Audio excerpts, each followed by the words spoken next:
Ons dien 'n drie-enige God. Verstaan jy dit? Dit is partykeer moeilik om te verduidelik. Maar ons dien God die Vader, God die Seun en God die Heilige Gees. En wat baie dom is, mense wat sê, maar God kan nie 'n seun hê nie. God kan enigiets hê.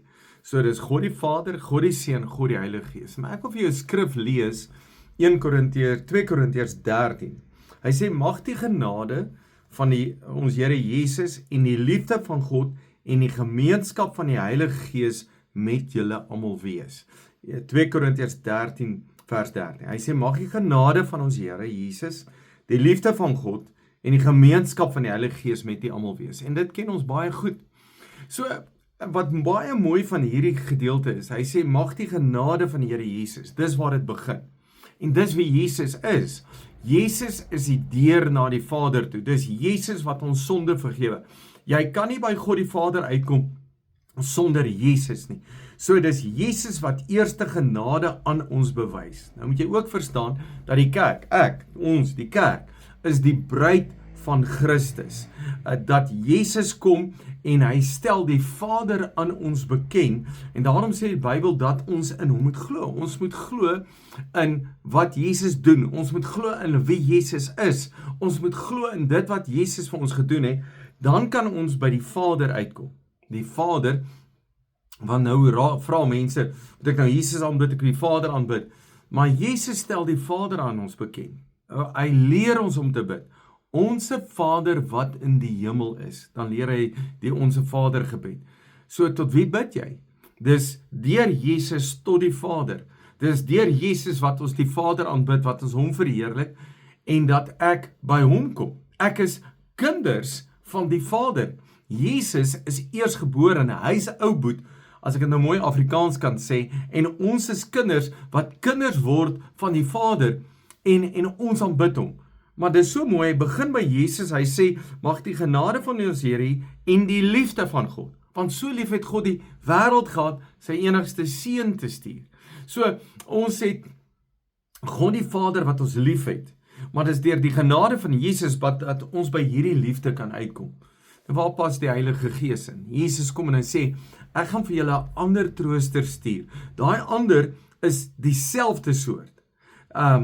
En die Heilige Gees is God se Gees. Petrus kom en praat van die Gees van Christus. Ander plekke praat hy van die Gees van God. Dan praat hy ook van God wat die Gees is, wat binne in ons bly. So die een is nie meer of minder nie, hulle al drie is dieselfde, maar die Heilige Gees wat in ons bly. Nou, ek dink daaraan, Jesus, wat die Seun van God is, die Heilige Gees wat op aarde is, het die Heilige Gees op hom gekom en op hom gebly, en hy was vol van die Heilige Gees, en toe het hy wonderwerke gedoen, toe het hy klomp goeders gedoen. So die Heilige Gees se werk is, om ons te vat na Jesus toe, om Jesus te verheerlik. Jesus sê, hy sal kom en my verheerlik. Hy sal julle herinner aan alles wat ek julle gesê het.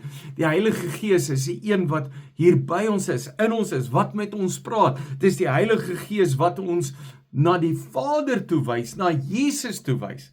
Dit is die Heilige Gees. Nou, ons aanbid nie die Heilige Gees nie, maar die Heilige Gees is daar, ons helper, om by Jesus uit te kom. Dit is die Heilige Gees wat jou ook roep om tot bekering te kom. Die Heilige Gees wat praat met jou en roep om tot bekering te kom. En die Heilige Gees is nie 'n gees nie, is nie, ek bedoel 'n krag nie, hy's die Heilige Gees. Hy's nie net 'n krag of 'n atmosfeer of 'n manifestasie of 'n sweets nie. Nee, hy's 'n persoon wat binne in jou bly. Nou dink daaraan Jesus op aarde, dan kom bly die Heilige Gees binne in hom. Heilige Gees is nie 'n onrein gees nie. Is 'n Heilige Vader, Heilige Seun en Heilige Gees wat in ons woon om die Vader te aanbid. En ek wil jou vra, laat toe dat God binne in jou werk en meer binne in jou werk om by die Vader uit te kom. Iemand sê een keer so, hy sê, dis God wat binne in jou bly, wat deur jou God aanbid, wat ewig is. So God wat in jou is, wat jou help om God wat ewig is te aanbid. Dankie dat jy luister. Jy's 'n great blessing.